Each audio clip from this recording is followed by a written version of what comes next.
చిలకలూరిపేట నియోజకవర్గంలో ఉదయం నుంచే ఎన్టీఆర్ సామాజిక భరోసా పింఛన్ల పంపిణీ కార్యక్రమం ప్రారంభమైంది. చిలకలూరిపేట పట్టణంతో పాటు నియోజకవర్గంలో గ్రామాల్లో పండుగ వాతావరణంలో పింఛన్లు పంపిణీ చేశారు. లబ్ధిదారుల ఇంటి వద్దనే ఎమ్మెల్యే పత్తిపాటి పుల్లారావు పట్టణంలోని 11, 12, 19వ వార్డులో ఎన్టీఆర్ భరోసా పింఛన్లు పంపిణీ చేశారు. ప్రభుత్వం ఇచ్చిన మాట ప్రకారం సంక్షేమ పథకాలను అమలు చేస్తుందని, ప్రజల నుంచి అనూహ్య స్పందన వస్తుందన్నారు పత్తిపాటి పుల్లారావు. మొదటి నెల ఏప్రిల్ నుంచి 1000 కలిపి జూలైలో 7000 పంపిణీ చేశాం. సుమారు 4500 కోట్లు.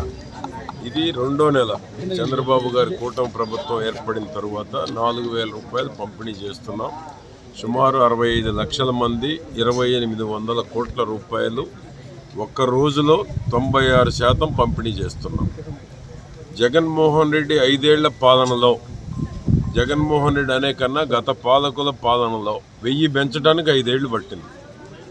చంద్రబాబు గారి ప్రభుత్వంలో ఎన్నికల హామీ ఇచ్చిన మరుసటి నెల నుంచే 1000 రూపాయలు పెంచి పంపిణీ చేస్తున్నాం.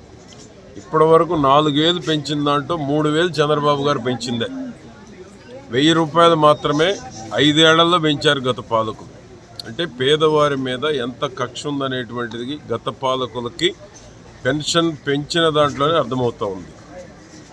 పేదవాళ్ల పట్ల ఉదారత ఎవరికుంది, పేదవాళ్లకు సాయం చేయాలి అనేటువంటి మనసు ఎవరికుంది అనేటువంటిది పెన్షన్ పంపిణీలో చూస్తేనే చంద్రబాబు గారికి పేదల పట్ల ఉన్నటువంటి ప్రేమ, అభిమానం.